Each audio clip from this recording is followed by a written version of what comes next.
परम पूज्य प्रातः स्मरणीय सदगुरु जी परम वंदनीय मूर्त रूप दिए हैं, संचालन कर रहे हैं।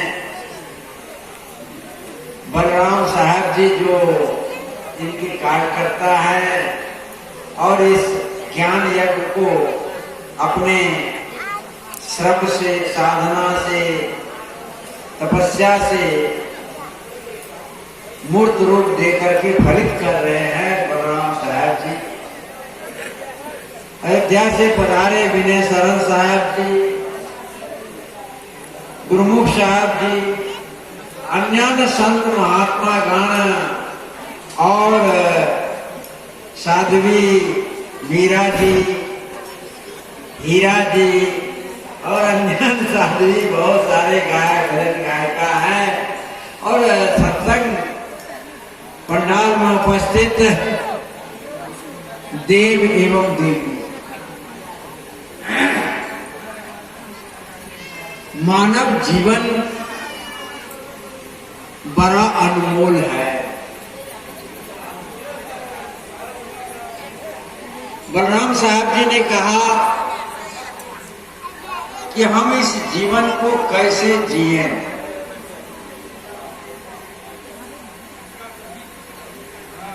यह जीवन तो मिला है, इसलिए कबीर साहब ने कहा कि हीरा जन्म अनमोल था, कौड़ी बदले जाए। यह मानव का जीवन हीरा की तरह अनमोल जीवन है, जिसको हम कौड़ी के भाव में बदल रहे हैं। हीरा जन्म अनमोल, अनमोल इसलिए कहा कि इसी शरीर से, इसी जीवन से हम मुक्ति को प्राप्त कर सकते हैं, शांति को प्राप्त कर सकते हैं, कल्याण को प्राप्त कर सकते हैं, भक्ति को प्राप्त कर सकते हैं, ज्ञान को प्राप्त कर सकते हैं। इसी जीवन को पाकर के हम नरक में भी जा सकते हैं, 84 लाख योनि में भी जा सकते हैं। यह शरीर सभी ओर जाने का एक चौराहा है, मानव जीवन। हम इस मानव जीवन को पाए, इसलिए पाए कि हंसते हंसते हम अपने इस जीवन को जी सके। लेकिन हुआ क्या, हम हंस करके नहीं जिए हैं, रो करके जिए हैं। रोते हुए जन्मे, रोते रोते जीवन के आपाधापी में धन का संग्रह किए, बेटा बेटी पैदा किए, पत्नी से संबंध किए, पति प्राप्त किए, लेकिन अंत में रोते रोते शरीर को त्याग कर। यह जीवन नहीं जीने की कला। जीवन जीने की कला क्या है कि जिस तरह से कमल जो है कीचड़ से पैदा होता, जल में वह पैदा होता है लेकिन जल से ऊपर होता है। जल उसे उस कमल में व्याप्त नहीं होता। ठीक वही जीवन कहा, कमल पत्र मीमांसी, जिस तरह से जल में रह करके कमल के पत्र उस पानी से लिप्त नहीं होता, उस पर टिकता नहीं, ठीक उसी तरह से हम इस संसार में आए, इसी समाज में पैदा लिए, इसी समाज में पले बढ़े, लेकिन इसी समाज के कीचड़ के अंदर दबे और मर गए। यह जीवन जीवन क्या है, इस समाज से ही हम पैदा हुए, चाहे वो ऋषि हो, मुनि हो, महात्मा हो, वैज्ञानिक हो, संत हो, या समाज सेवी हो, नेता हो, कोई भी हो, कहां से पैदा लेते हैं, इसी समाज से। लेकिन वो अपने ज्ञान से, अपने गुण से, अपने कर्म से इस समाज से ऊपर उठते हैं और समाज को कुछ देते हैं। जिस तरह से कमल कीचड़ से पैदा होकर के भी कीचड़ से ऊपर उठ जाता है, ये हमारे संत महात्मा सत्संग जीवन को, सत्संग मानव जीवन को इस समाज से, कीचड़ से ऊपर उठा करके आत्म कल्याण, मुक्ति या शांति में प्रतिष्ठित कर देता है।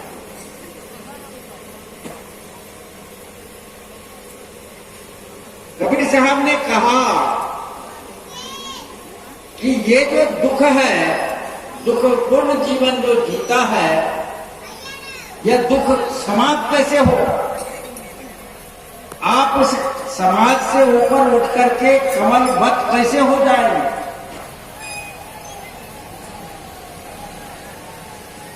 कहा बहुत दुख दुख दुख की खानी,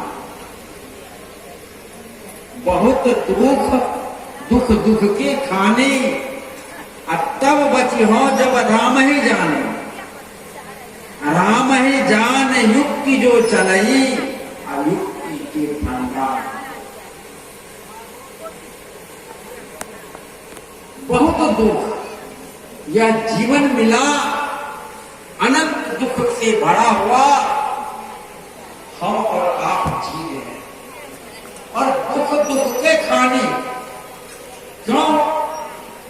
क्योंकि दुख को हम किससे मिटाते हैं?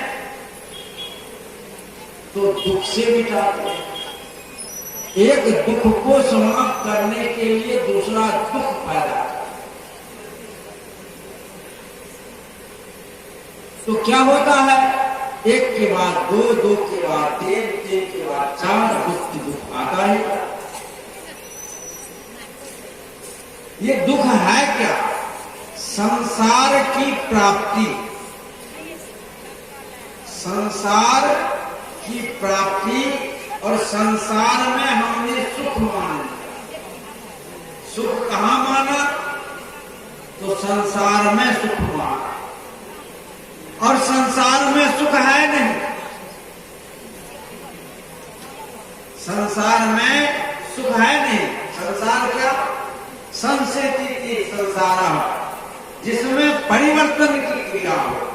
शरीर परिवर्तित है, धन परिवर्तित है, बेटा बेटी परिवर्तित है, घर मकान रूपांतरित होता है। यही तो हम सुख खोजते हैं। सुख खोजते हैं मान में, सुख खोजते हैं पढ़ाई में, सुख खोजते हैं धन में, सुख खोजते हैं पद में, सुख खोजते हैं प्रतिष्ठा। क्या वो पद सब दिन रहने वाला है? वो प्रतिष्ठा सब दिन आपकी रहेगी ना। जो मिला है वो छूटेगा, और जो संसार है यह परिवर्तनशील है, रूपांतरित है, बदलने वाला। इसलिए इस संसार में जो हम सुख मानते हैं, उस संसार में जो सुख खोजते हैं, इसलिए संसार के लोग सब दिन दुखी है। अब कहेंगे संसार की आवश्यकता क्या है? आपका जीवन दो तत्व है, दो तत्व से बना है। एक प्रकृति है और एक पुरुष है। प्रकृति या शरीर है जिसे देह कहते हैं, और शरीर की आवश्यकता है भोजन, कपड़ा, मकान आदि आदि जो ये भौतिक चीज, ये शरीर की आवश्यकता है और आप शरीर नहीं। यह ज्ञान होना परम आवश्यक है कि मैं देह नहीं आत्मा हूं। यह ज्ञान नहीं होने के कारण यह देह क्या है, हमारा साधन है, माध्यम है। जिस तरह से नदी को पार करने के लिए नौका होती है, नौका क्या है, साधन है। तो नौका, हम नदी को नौका के सहारे इस पार से उस पार चले जाते हैं। ठीक उसी तरह से ये भवसागर रूपी नदी है, और भवसागर रूपी नदी का नौका क्या है, पार होने का। तो यही मनुष्य का शरीर भवसागर रूपी नौका, भवसागर से पार होने का नौका। और सदगुरु ही इसकी पतवार थामे। इसलिए हरेक आदमी को सदगुरु के शरण में जाने की आवश्यकता है। रामायण में भी आया है, गुरु बिनु भव निधि तराय न कोई, ज्यों विरंच शंकर सब। इसलिए ये जीवन रूपी नौका जो शरीर है, ये शरीर साधन है। इसमें भोजन, वस्त्र, आवास चाहिए, क्योंकि यह शरीर रहेगा तभी हम भक्ति कर सकते हैं, तभी हम सत्संग कर सकते हैं, तभी हम दान कर सकते हैं, तभी हम पुण्य कर सकते हैं, तभी हम मन को निरोध कर सकते हैं। क्योंकि बिना शरीर से आप मन का, शरीर माध्यम खलु धर्म साधना। शरीर जो है समस्त कर्म करने का साधन है। इसलिए यह शरीर में मत उलझे हो। आवश्यकता है, धन की आवश्यकता है, परिवार की आवश्यकता है, ये क्या है, आपके सहयोगी है। लेकिन आपका लक्ष्य क्या है? आपका लक्ष्य है परमात्मा प्राप्ति, आपका लक्ष्य है परम शांति, आपका लक्ष्य है मुक्ति। वह कैसे प्राप्त होगा? उसके लिए आत्मा को जानना परम जरूरी। इस चेतन को जानना, जो इस शरीर में रहने वाला राम है, उसको जानना जरूरी। इसलिए सरदार ने कहा, बहुत दुख दुख दुख की खान। ये संसार दुख की खान है। तब बची हो आप इस दुख से कब बचोगे? जब राम ही जाए। राम अर्थात आत्मा तत्व। राम अर्थात दशरथ के पुत्र राम नहीं। कबीर साहब ने स्पष्ट कर दिया है कि दशरथ सुकृति हो लो कही जाना, राम नाम का मर्म है आना। दशरथ के पुत्र राम को राम नहीं कहा कबीर साहब। तब हृदय बसे कही राम न जाए। जो सबके हृदय में निवास करते हैं उस राम की बात करते हैं। भगवान श्री कृष्ण ने भी कहा, जब अर्जुन ने पूछा कि ईश्वर कहाँ है, भगवान श्री कृष्ण ने कहा, ईश्वरः सर्वभूतेषु हृदय देशे अर्जुन तिष्ठति। हे अर्जुन, ईश्वर को सभी भूतों के हृदय में निवास।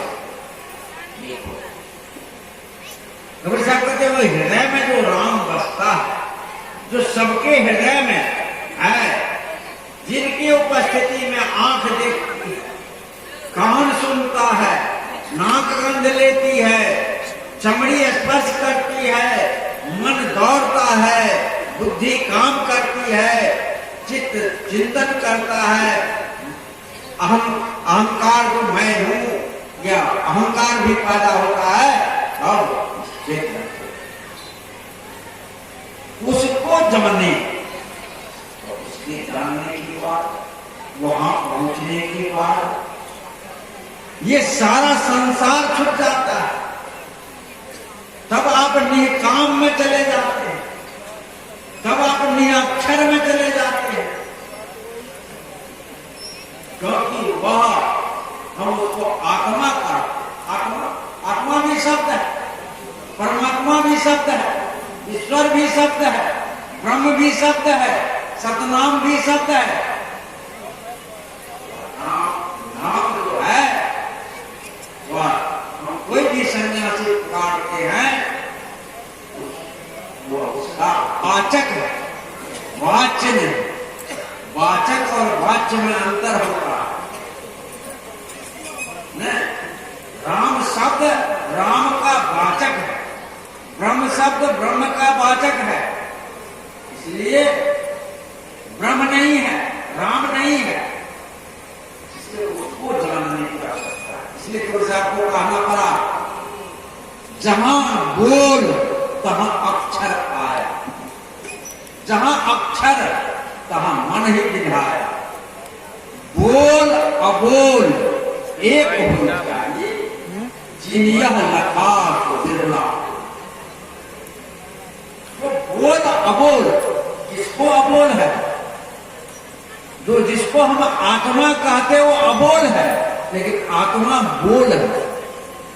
जिसको हम ब्रह्म कहते हैं वह ब्रह्म अबोल है, शब्दातीत है, लेकिन हम ब्रह्म कहते हैं ब्रह्म बोल है। हम राम कहते हैं राम अबोल है, लेकिन राम शब्द एक बोल है। इसलिए बोल अबोल, जिसको राम कहे, जिसको ब्रह्म कहे, जिसको ईश्वर कहे, जिसको खुदा कहे, जिसको जीव कहे, जिसको अल्लाह कहे, जिसको अकबर कहे, जिसको अनेक संज्ञा से संबोधित करते हैं, वो अबोल है, एक हो गया। बोल अबोल एक हो। जिनियह लखा, कहते हैं थोड़ी साहब, जिनियह लखा, लखने का मतलब वह जीवन में उस तत्व को देखे, उसको उतारे। वह तत्व क्या है? सब में है। तो साहब क्या कहा? सब घट मेरो साइया, सुनी से जन को, बलिहारी व घट की, जा घट पर घट हो। हम कहने के लिए मंच से कह देते सब घट मेरो साइया, भाव नहीं रखते। भाव होना चाहिए, करना वाली भाव से।